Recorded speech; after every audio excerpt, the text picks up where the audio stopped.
He didn't visit me once during hospice, until he heard about the inheritance. Now he's here, with flowers and false concern. But I didn't leave him forgiveness. No inheritance, just a letter, and the truth he tried to bury. There's a peculiar stillness in this room that isn't peace. It's preparation, the kind of hush that hangs just before a final breath. It smells of bleach and orchids. The bleach is expected. The orchids? Vera's doing. She brings them in every Tuesday, always white, always two stems, and always placed precisely on the windowsill next to the cracked Bible I never read. She says the orchids soften the place. I've never told her I find them haunting.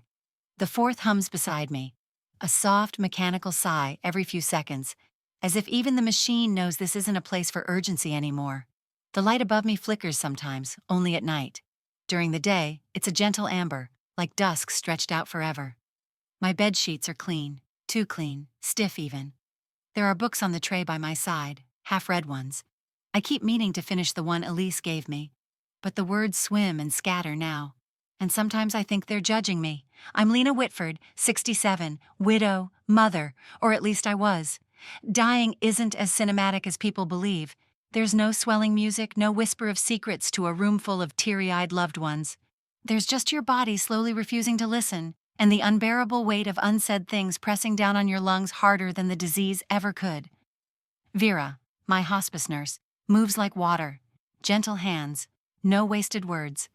She brushes my hair in the morning and leaves the radio on low, jazz mostly, or something old enough to sound like memory. She never asks about my family, and I never bring them up. That's our unspoken contract. But yesterday, she did say something strange. She said Quinn called. My sister. Estranged, they'd say. But estranged feels too sterile for the venom between us.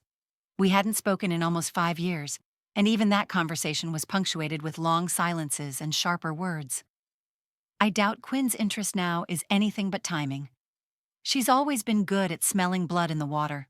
Then there's Griffin, my son-in-law, Elise's husband, or widower, I suppose. I haven't seen him since the funeral, 7 months, 2 weeks, and 3 days ago. Not that I'm counting. He didn't show up when I was moved into hospice, didn't call, no flowers, not even a polite card. He vanished the second the casket dropped, and I told myself it was grief. But deep down, I knew. He had already moved on, probably checking to see what assets Elise left behind, and what pieces of me he could still control. I try not to think about Elise, not because I don't want to, but because it hurts too much. Losing a child isn't natural. It rewires you, leaves you wandering in a house built from memories that only echo back shame and failure. The worst part isn't the absence. It's the flashbacks. How she smiled that last week. How I brushed her hair as her body broke down. How her voice softened as she asked me, "Was I good enough, Mom?" God, she was too good, too forgiving, especially of him. I could see what he was even before she wore that white dress and slipped his last name over hers like a shackle. But Elise saw only potential. She believed in people like it was a religion. She believed in him. She believed in me too once. Our last family gathering plays over in my mind often. Thanksgiving, 2 years before she died. The air in the room was thick, not from the roast or candles, but from everything we didn't say. Griffin carved the turkey like a king on his throne, voice smooth, jokes sharp. Quinn sipped wine too quickly. I sat in silence, watching my daughter smile while her eyes flickered with something else. Something I pretended not to see. Denial is a skill mothers master early. Griffin took control that evening, of the food, the conversation, the air. He talked about wills and family legacy with the casual confidence of someone who thinks the future is already in his hands. I should have spoken then. I should have asked Elise if she was safe. But I didn't, because I didn't want to rupture what was already cracking. Because I was tired. Because I was a coward. People think dying makes you wise. It doesn't. It just gives you more time to reflect on every choice you made when you thought you had more time. Sometimes I wonder if Elise would have stayed if I'd told her what I saw in him. If I'd told her about Paul, my late husband, how quiet control can sometimes be worse than rage. Paul never raised his voice, never struck me, never disrespected me publicly. But his absence when he was right there, the way he'd turn conversations into transactions, affection into reward, it slowly hollowed me out. I saw that same pattern in Griffin. Elise didn't, or didn't want to, or maybe she did, and thought she could change it. Now she's gone. And I'm in this room. This silent, antiseptic chamber where people come to die and no one comes to remember. Except Vera. And sometimes Miles, the volunteer. He's young, maybe early 20s, always bringing in books or quietly adjusting my pillows. He doesn't talk much, but when he does, he listens more. He has kind eyes. I think he knows I don't sleep much, even when I pretend to. Tonight I found myself watching the door, half hoping. Not for Griffin. Certainly not for Quinn. Maybe Elise. A hallucination, maybe a voice. Something. Instead, there was only the steady sound of the IV drip. And the orchids. Always the orchids. I don't know what I'll leave behind. Not really. A house, some savings, a cedar lockbox no one's asked about yet. But what I want, what I truly want, is to leave behind clarity, truth, and maybe, just maybe, peace. For myself, for Elise, and for whoever comes next in the line of women like us, quieted, doubted, rewritten. I'm tired now, but not the kind of tired that comes before sleep. It's the kind that means something is shifting, quietly, deliberately. And when Griffin finally shows up, because he will, I'll be ready, not with a will, not with tears, but with a letter, and nothing else. Griffin hasn't set foot in this hospice for over 2 years. Not since the last ceremony where people wore black, shook hands, and left too quickly. Not since Elise's voice was boxed in mahogany and lowered into the ground. Not since the air shifted in my lungs from mourning to something heavier. Resentment, maybe. After she died, I waited. Not for grief. That was already coursing through me like static. I waited for him. To come. To sit. To say something, anything. Nothing. A few texts from Quinn saying Griffin was coping in private. That he needed space. That he was processing things differently. It was always neatly packaged, explained away. But it wasn't space he needed. It was an escape hatch. Griffin's absence didn't surprise me. What stunned me more was how easily everyone accepted it. As though detachment was the mark of strength. As though grief's authenticity was measured by how well you concealed it. But I knew better. I remember Elise's last weeks. The way she softened her voice when he entered the room. How her eyes would follow him, hoping for some flicker of warmth, even when her skin was dull and her lips cracked from dehydration. He'd touch her shoulder with that performance grace, one hand, a quick squeeze, then gone again. Always a phone call to take, always a meeting to attend. It was coping, he said. He was making arrangements. But I never once saw him arrange his presence beside her for more than 10 minutes. He was slick. That's the word for it. Charming in the way a politician is, or a luxury car salesman. His compliments were always symmetrical, polished, and flat. At dinner parties, he was the one everyone gravitated toward. Well-dressed, articulate, thoughtful, until you realized all his thoughts were rehearsed. He looked at people like he was pricing them. And Elise, God, Elise, she looked at him like she owed him more than just love. I remember warning her, once. It was quiet, over tea, before the diagnosis. I told her I didn't like the way he watched her when she wasn't looking. I told her I didn't like how much she apologized in front of him, how her stories started with, "He doesn't like when I," or "Griffin thinks I should." She flinched when I said it, told me I was overreaching. That he was just particular, that she'd rather have someone who was firm and predictable than one of those flaky types like her father. I didn't know what to say to that. Not then. The truth would have cut too deep. That she learned silence from me. That I modeled compliance as a virtue. That I stayed married to a man who withheld affection like currency, and Elise absorbed that without ever knowing. She believed love was a kind of endurance. That was the wedge. After that conversation, something shifted. She stopped visiting as often. Stopped calling. Griffin still sent the occasional text from her phone. Updates, medication reminders, insurance paperwork. Always typed, never her voice. I don't think Elise ever stopped loving me. I think she was trying to prove that she could build a life that looked stable. Something clean, polished, like his world. And I let her, because I didn't know how to fight for her without turning into the mother she feared, critical, disappointed, intrusive. Now I sit in a bed that's not mine, watching shadows creep across linoleum floors, and I write again. It started a few weeks ago. A cheap spiral notebook Vera left on my side table for grocery lists or crossword clues. I picked it up one night and just wrote. Not to anyone in particular, not even to Elise. Just fragments, images, sentences I wish I'd said aloud. It's the only time I don't feel like I'm fading. I hide the notebook under my pillow. Not because I'm afraid someone will read it, but because it feels like the only part of me that still breathes. Then there's Miles. He's young, maybe 23, maybe younger. Hospice volunteer. Studying psychology, I think.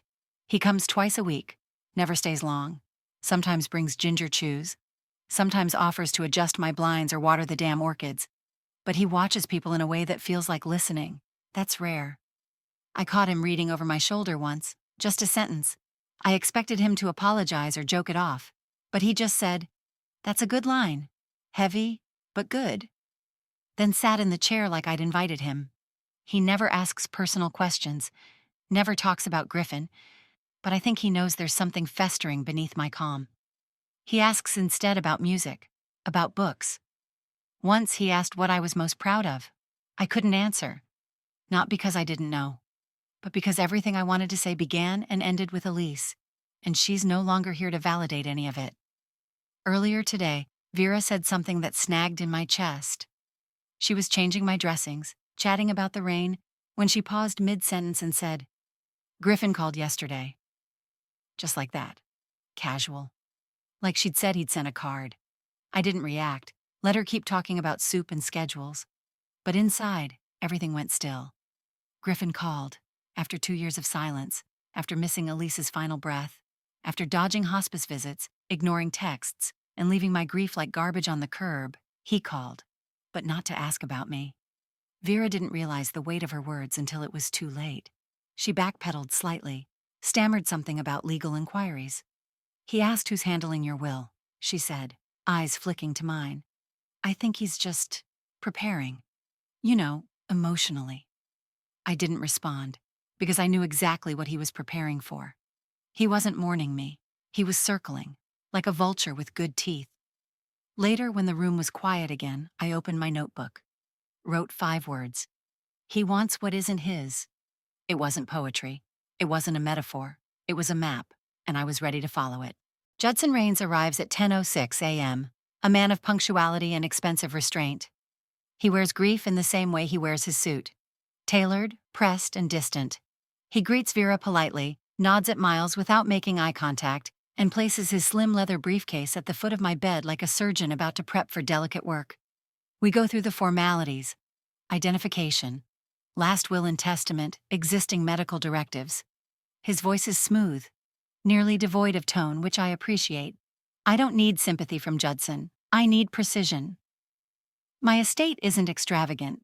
A single-story home in Northwood, a modest but well-maintained craftsman with a wisteria-wrapped porch and creaky floors that tell stories long after the people have left. I paid off the mortgage 20 years ago. There's a savings account that never grew as much as it should have, and a pension that's lasted longer than expected. A few antique heirlooms, my grandmother's mirror, a brass hair comb from the 1800s, a tea set no one ever drinks from.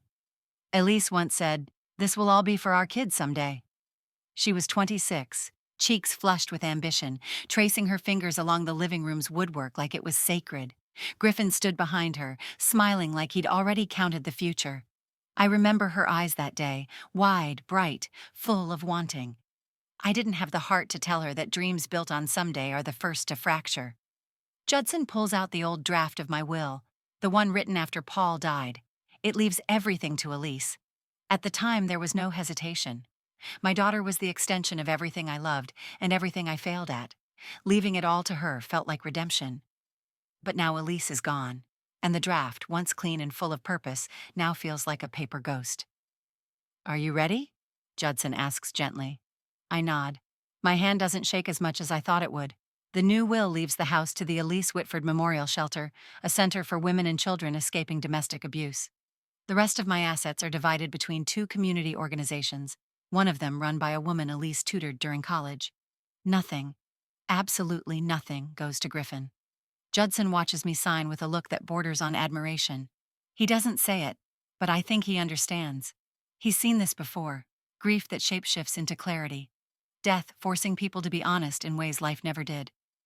After he leaves, I ask Vera to bring me the cedar lockbox from the bottom drawer of my nightstand. It's nothing extravagant, just a rectangular box with brass hinges and a soft scent of wood that reminds me of old churches and winter evenings. Inside it are 3 items: a sealed letter, a key to my house, and the original version of the will I just replaced. The letter is addressed to Griffin, not because I owe him an explanation, but because I want him to read what I could never say aloud. It isn't forgiveness. It isn't rage. It's a mirror, every line a reflection of what he tried to bury. The key is symbolic. He thought it would be his. He spent years assuming that the house would be his next conquest. Let him hold it. Let him realize it opens nothing now. And the original will? That's for history, for contrast, for proof. Miles comes in just as I'm snapping the box shut. He doesn't ask what I'm doing, but he sees the tension in my jaw. "Everything all right?" he asks softly. I look at him. Really look. "I'm done being afraid of the dead," I say. Then after a pause, "And the living." He doesn't smile. He just nods, like he's been waiting for me to get there. I motion toward the window. Looks like rain. Outside, the sky has shifted. Clouds darken the edges of the afternoon. Thunder murmurs in the distance. The air smells charged, metallic, full of promise and warning. Storm's coming. Good. Let it wash the dust off everything. Let it clear the air. I place the cedar box in Vera's hands and give her specific instructions. It's not to be opened until after. Not before, not during. After. Some things need to wait. Some truths are only loud enough when you're no longer around to hear the reaction.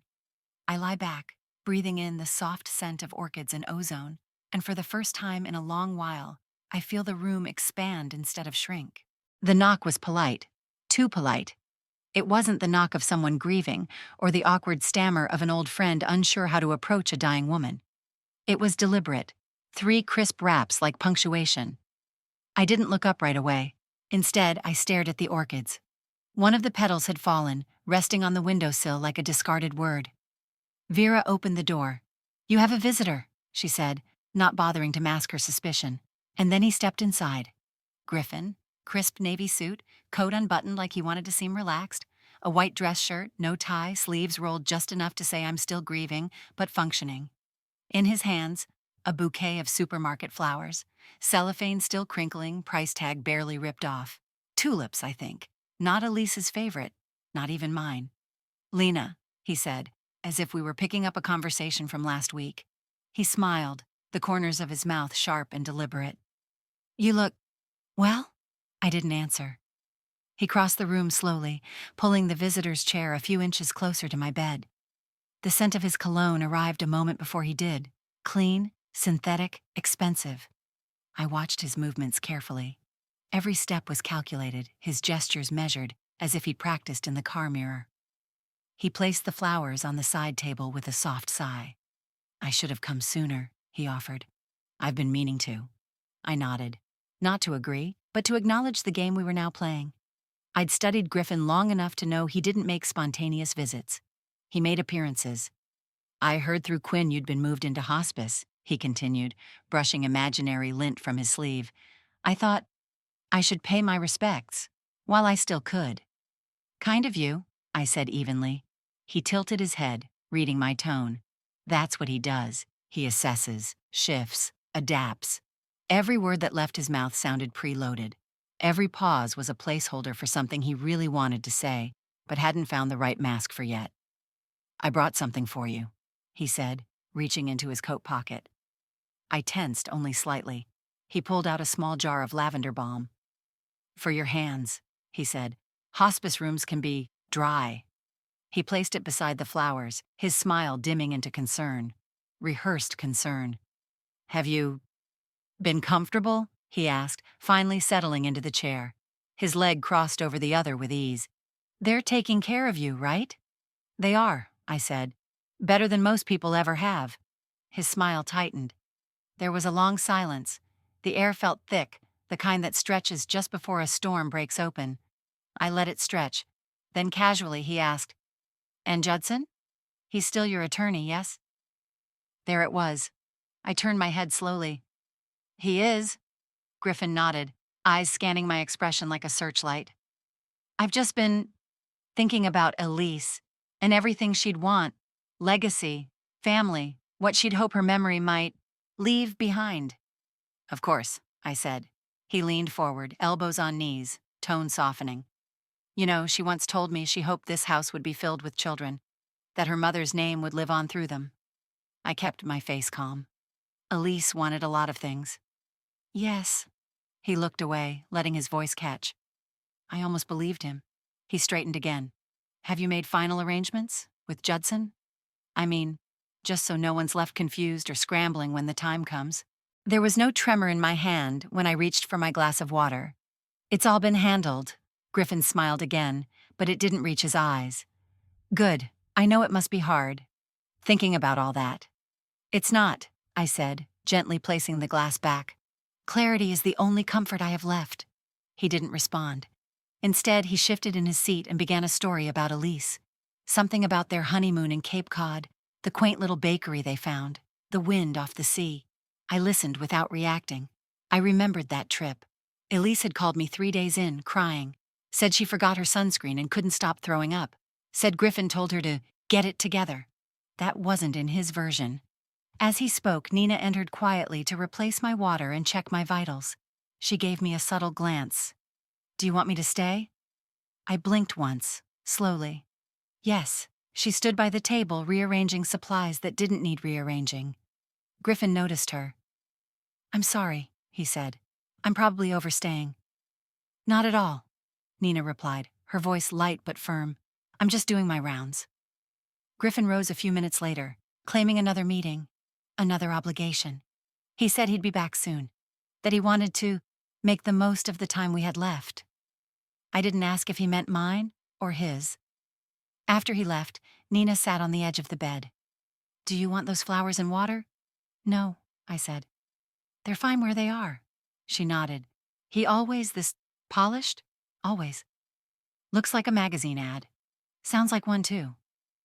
We both smiled, but it didn't last. Later that evening, when Vera helped me adjust my pillows, I felt something underneath them. A thin envelope, unmarked. She swore she hadn't placed anything there. I opened it with numb fingers. Inside, 3 photographs. Elise, eyes swollen, a bruise on her cheekbone. One photo showed her standing at the edge of the back porch, arms crossed tightly across her stomach. Another was a close-up, lips split, face turned away from the camera. No notes, no signature, just the truth. Griffin always said Elise was fragile, that she bruised easily, that she cried because she was emotional. But I knew that look in her eyes. I'd seen it once in my own mirror, decades ago, and now I couldn't unsee it. I sat still for a long time, listening to the hum of the machines and the echo of a storm still waiting in the sky. He came for the will, but someone else came first, with the truth. Elise's wedding was beautiful, in the way formal arrangements are supposed to be. Scripted, symmetrical, expensive. I wore a navy silk dress with a brooch that had belonged to my mother. Elise picked it out herself, said it matched the sapphire in her engagement ring. Everything matched that day, flowers, napkins, his tie to her shoes. Griffin was always good at details. The reception was held in a refurbished barn outside of Ashby. Lanterns dangled from the rafters like trapped stars. Guests laughed easily, wine flowed, speeches were made. But even as I smiled for photographs and danced during the mother-daughter song, something inside me refused to relax. Not once did Griffin let go of her hand. Not for toasts, not for photographs, not even for cake. And Elise, sweet, hopeful Elise, seemed to lean toward him with a kind of reverence I hadn't seen before. It wasn't love, it was permission. I remember one moment too clearly. Elise was laughing with one of her college friends, cheeks flushed, glass in hand. Griffin walked up, placed a firm hand on her lower back, and whispered something into her ear. Her laughter stopped.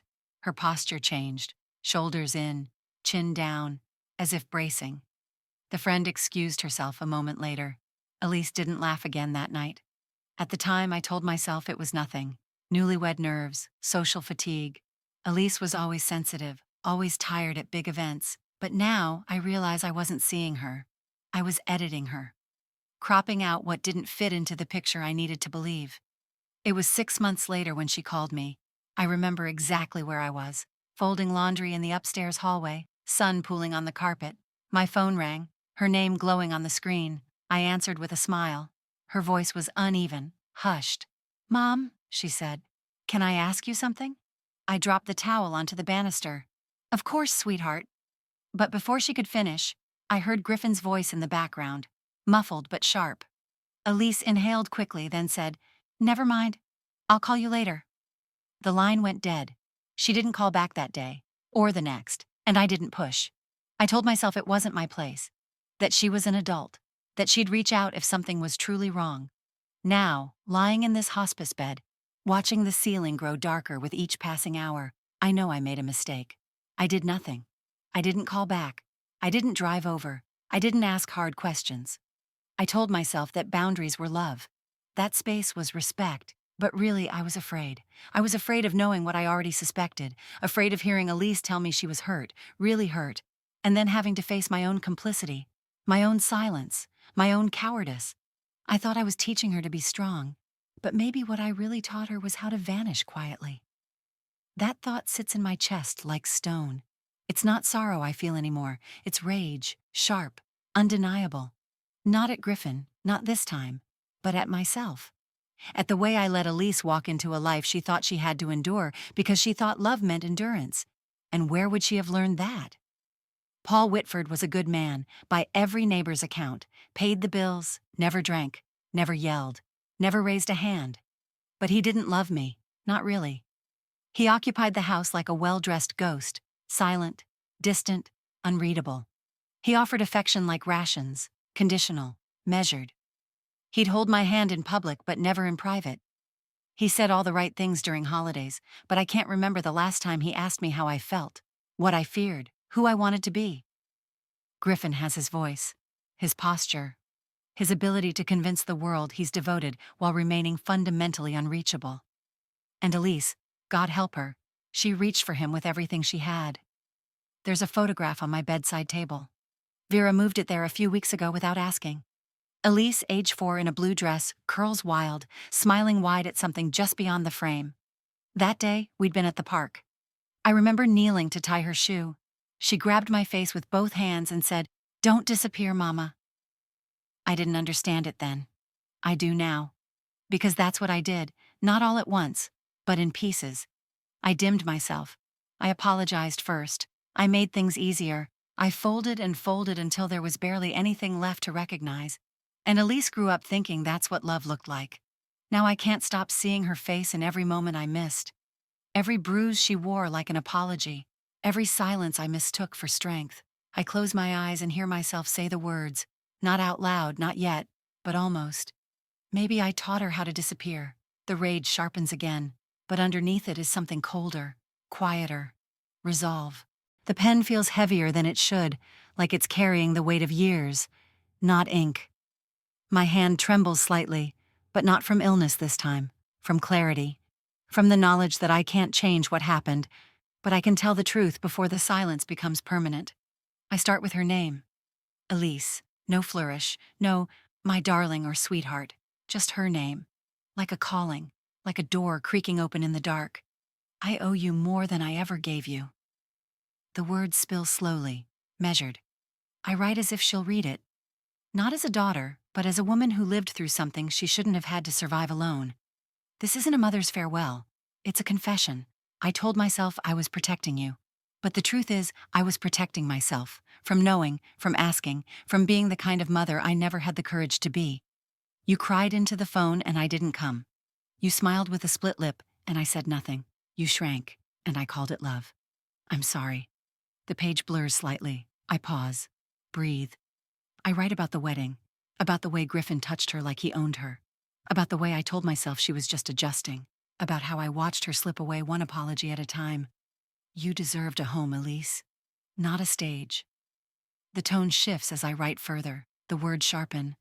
I'm no longer speaking only to Elise. I'm speaking through her. To the man who watched her suffer and called it drama. To the man who wrapped control in charm.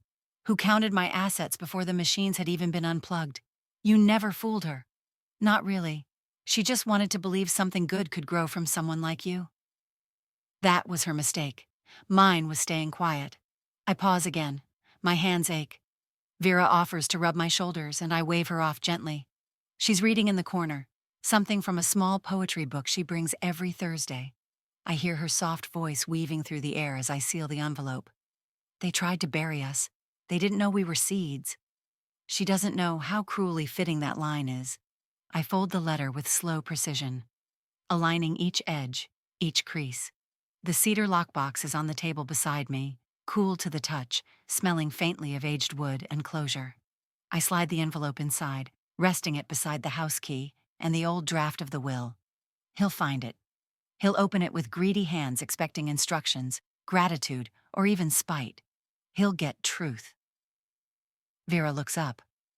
Did you want me to file that away somewhere safer? No, I say.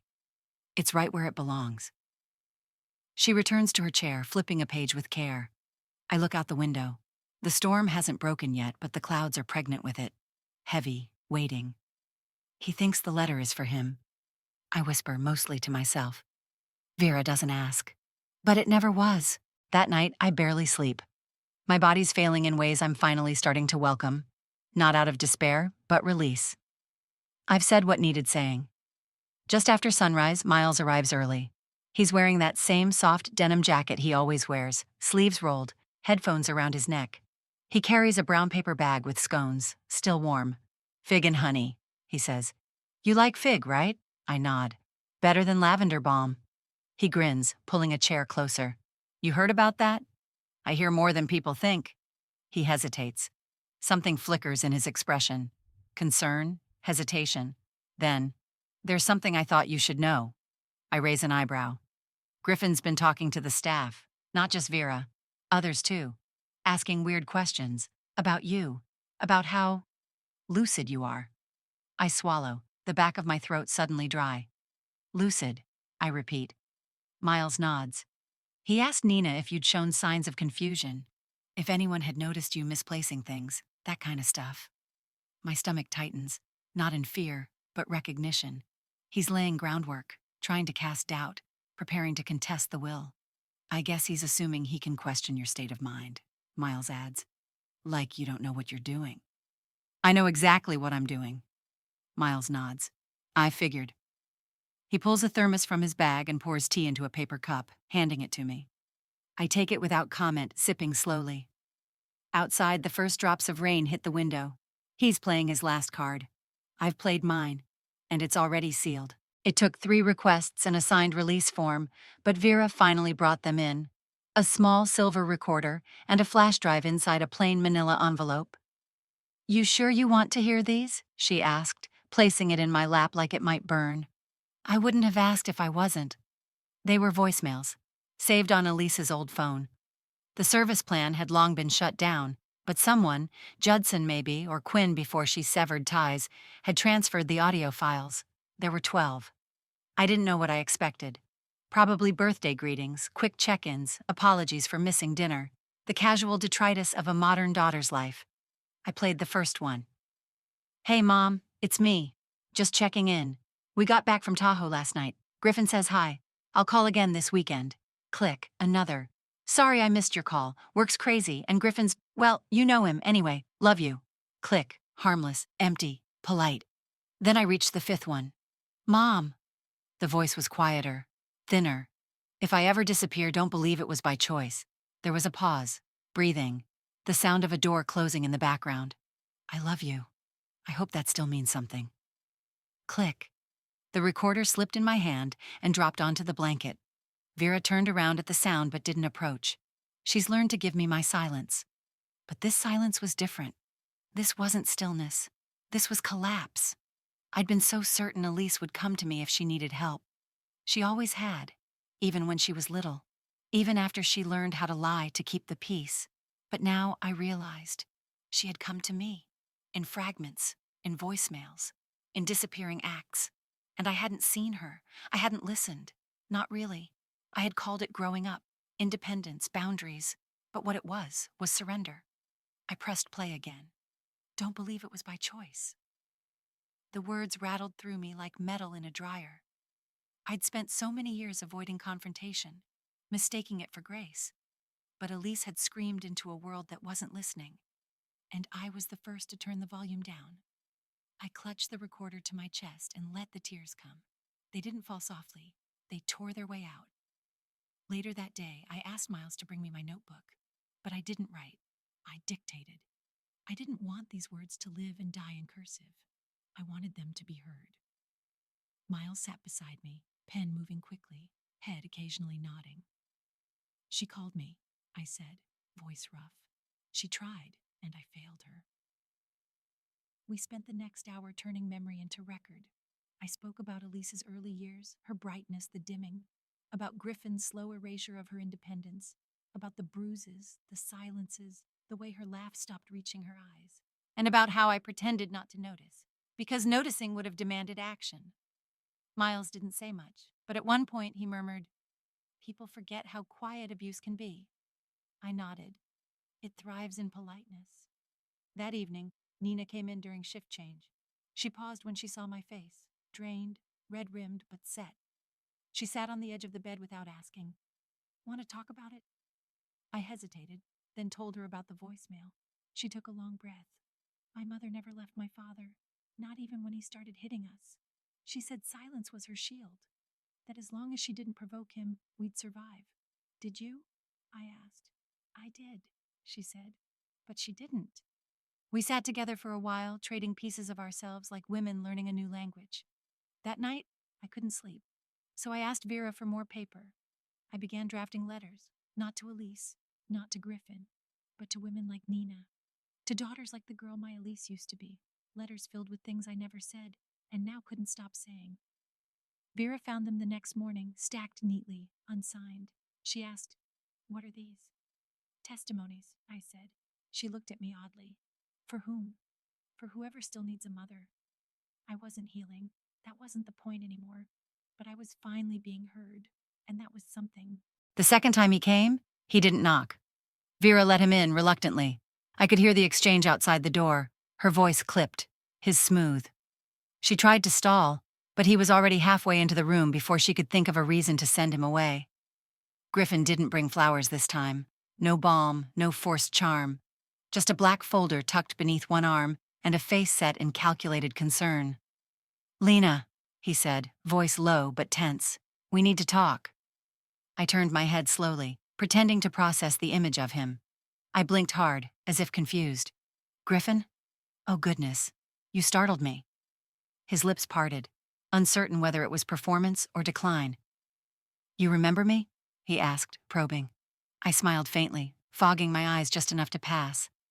"Of course," I murmured. "You're from Elise's life, aren't you?" A pause. "Her husband," he said, correcting me. I said, drifting the sound through my teeth. He sat down without being asked. The folder hit the bedside table with a soft thump.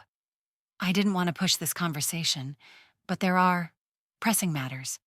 I stayed still, let him feel in control. He opened the folder, spread out a few forms, legal jargon, probate suggestions, a copy of the old will. I noticed he brought the one with Elise's name still intact.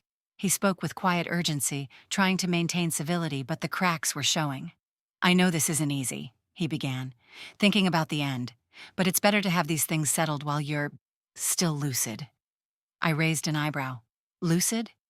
He leaned forward slightly, voice softening. "Just to avoid confusion later.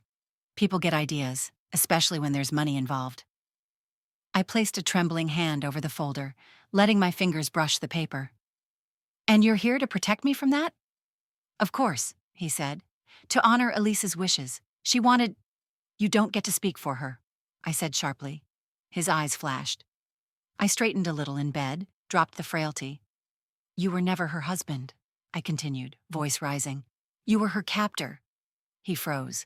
I saw the photos, I heard the voicemails, and I know what she was trying to tell me, the bruises, the silences, the eyes that stopped looking up. "You turned my daughter into a shadow and convinced the world she was fading on her own." He stood abruptly, the chair screeching back. "That's not true. You're sick.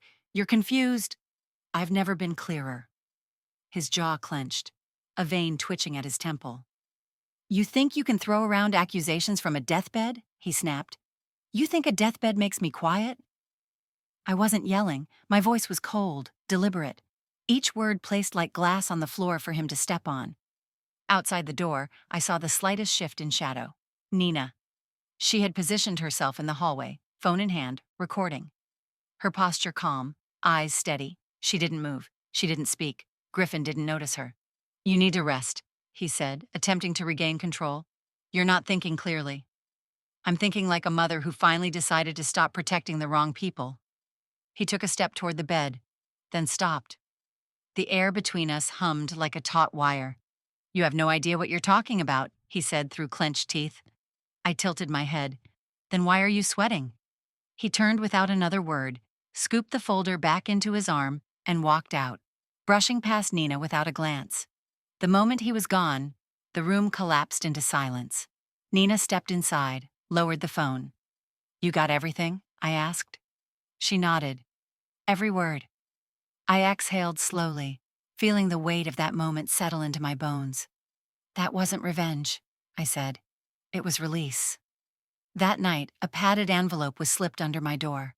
No return address, no handwriting. Just a flash drive inside and a single typed note. He did the same to me. "I should have warned you. I'm sorry, it was signed, Catherine, Griffin's ex-wife. I waited until morning." Miles helped set up the laptop. Vera watched from the corner. I clicked play. The audio crackled, then sharpened. Griffin's voice, clear, furious. "Say it again, and I swear to God, Elise, I'll make sure you never see another cent. You think your mother's going to save you? She couldn't even save herself." Then Elise's voice, "I'm not afraid of you." Then a slap. Then silence. Then a whimper. Then the sound of a door slamming. I closed the laptop. "I want this filed," I said to Vera. "Judson needs a copy, and the shelter board." Miles placed his hand gently on my shoulder. "You're not dying," he said softly. "You're detonating." Maybe, but at least now, the blast had purpose. The original letter was folded inside the cedar lockbox, tucked between quiet fury and maternal grief. But it wasn't enough, not anymore. What I needed now wasn't just to be heard. I needed to be documented. So I asked Vera for my notebook, the flash drive from Catherine, and the old recorder. She looked at me like I was gearing up for battle, and I was. Miles brought the laptop and set it up on the side table. No questions asked. He'd learned my rhythm, when to speak, when to leave space, when to sit quietly and let truth rise like steam from a closed pot. I began rewriting everything, my letter to Elise, my unsent confessions, the observations I'd been cataloging in silence. I included exact transcripts of her voicemails. I listed the bruises, the dates of the phone calls, the photos left under my pillow, Griffin's recent visit, the folder of legal papers, the tone of his threats, even the phrasing. Judson came the next morning. He read through it slowly, lips pressed into a thin line, not interrupting once.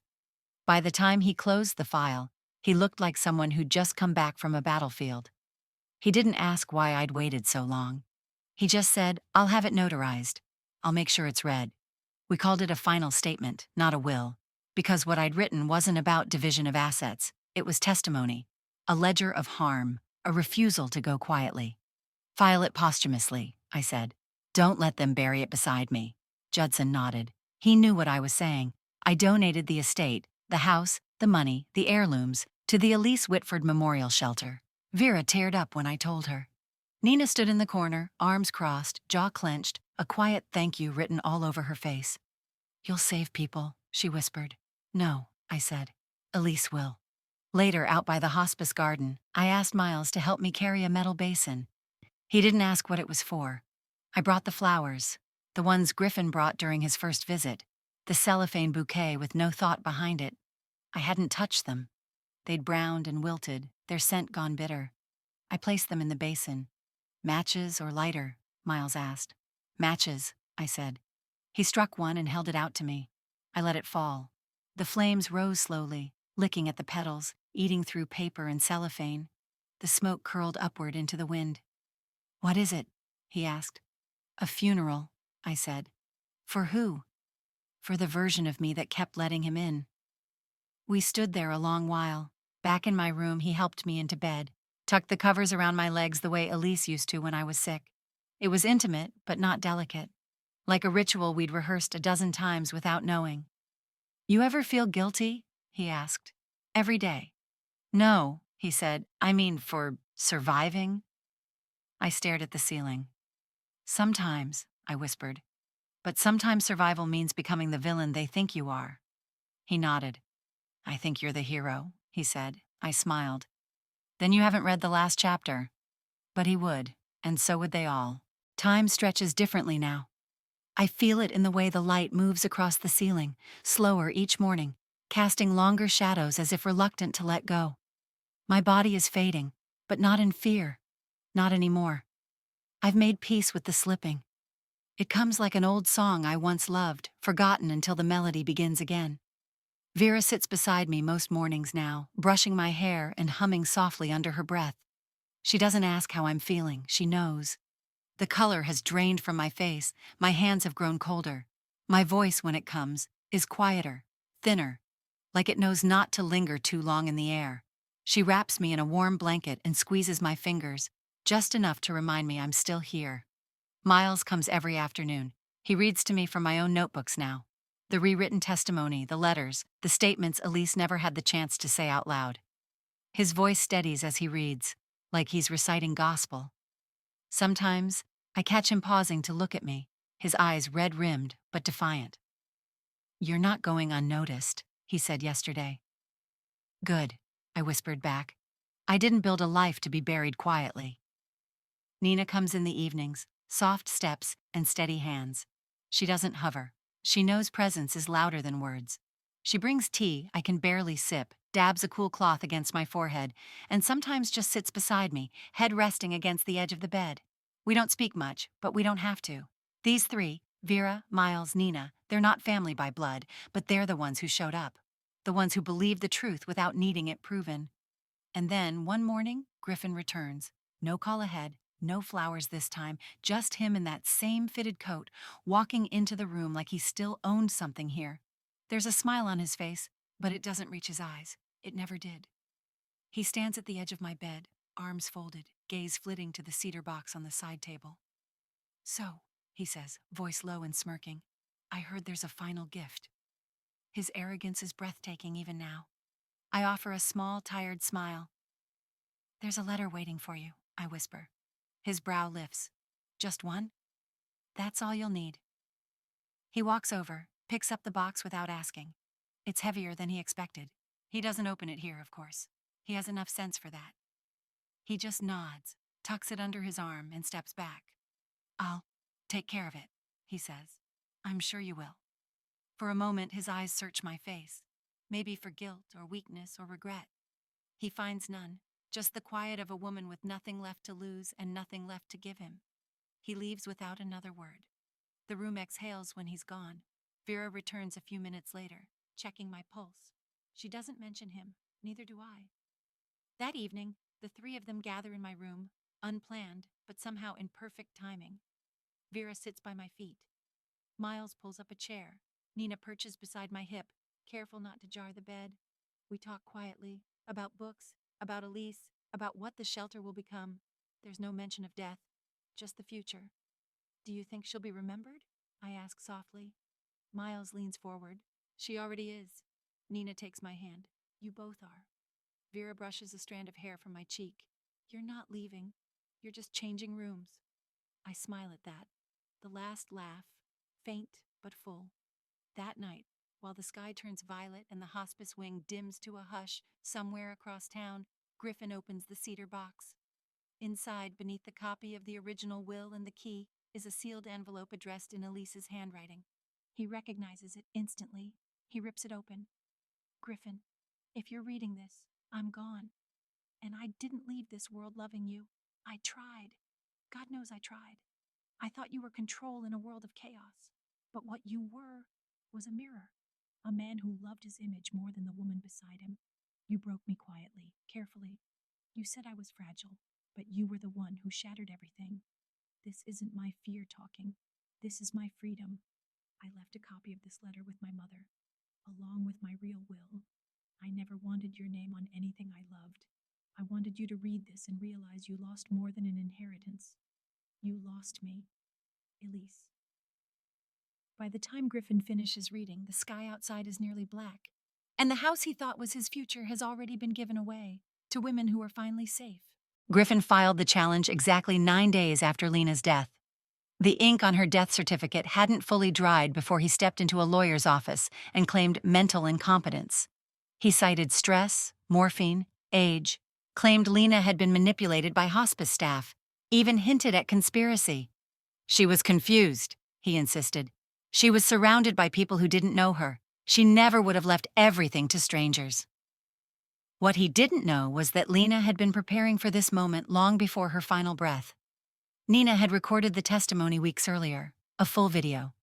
Lena, clear-eyed, voice steady, seated upright in her hospice bed. She spoke directly to the camera, about Griffin, about Elise, about her decision to rewrite the will, about what abuse looks like when it wears a suit and smiles for photographs. Judson Raines submitted the video within hours of Griffin's legal claim. The court rejected Griffin's contest in less than 3 days.